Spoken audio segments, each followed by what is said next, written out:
भगवान शिव के ससुर और माता सती के पिता दक्ष प्रजापति भगवान शिव को कभी पसंद नहीं करते थे, जबकि उनकी सबसे छोटी पुत्री का विवाह भगवान शिव के साथ हुआ था।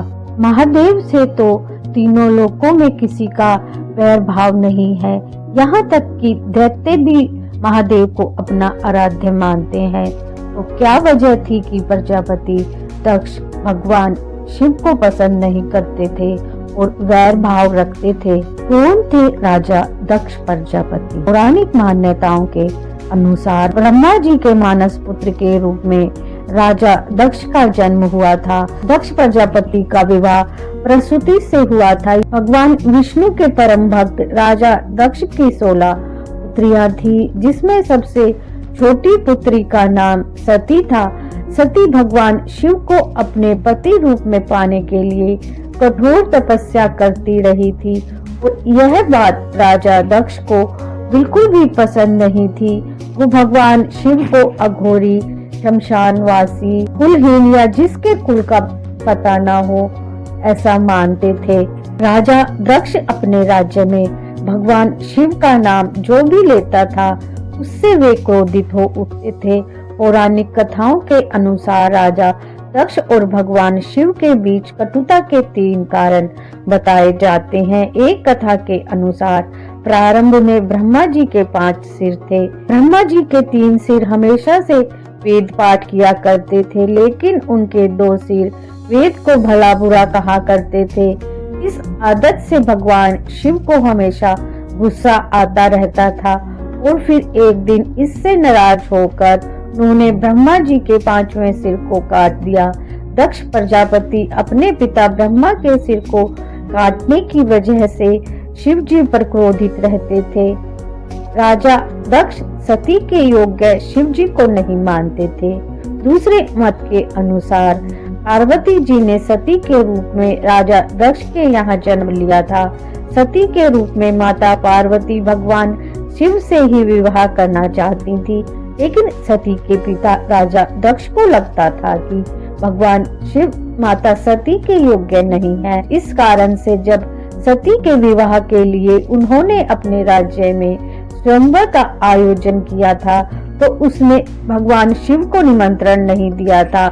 हालांकि सती ने मन ही मन में भगवान शिव को अपना पति मान लिया था और भगवान शिव को प्रसन्न करने के लिए कठोर तप करती रही थी। सती ने भगवान शिव का नाम लेते हुए स्वयंवर में पृथ्वी पर वरमाला डाल दी। तब स्वयं शिव वहां प्रकट होकर सती के द्वारा डाली गई वरमाला को पहन लेते हैं।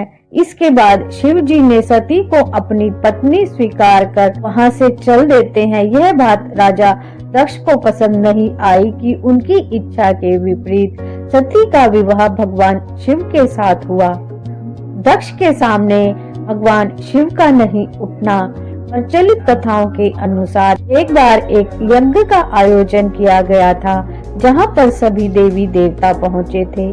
इस यज्ञ में जब राजा प्रजापति पहुंचे तो सभी देवी देवता और अन्य राजाओं ने खड़े होकर राजा दक्ष का स्वागत किया, लेकिन शिवजी ब्रह्मा जी के पास बैठे रहे।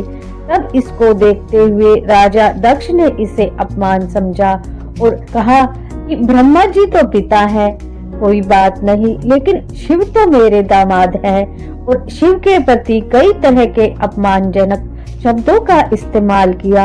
यही कारण था कि शिवजी और उनके ससुर राजा दक्ष की आपस में नहीं बनती थी।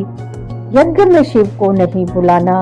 एक बार राजा दक्ष ने अपने राज्य महल में एक भव्य यज्ञ का आयोजन किया था, जिसमें उन्होंने सभी को निमंत्रण दिया था, लेकिन शिवजी को और माता सती को इस यज्ञ में नहीं बुलाया। और फिर यज्ञ की बात को जानकर देवी सती बिना बुलाए भगवान शिव से हट करके अपने पिता राजा दक्ष के घर चली गई, जहां पर दक्ष प्रजापति ने भगवान शिव और सती का अपमान भरी सभा में सबके सामने किया।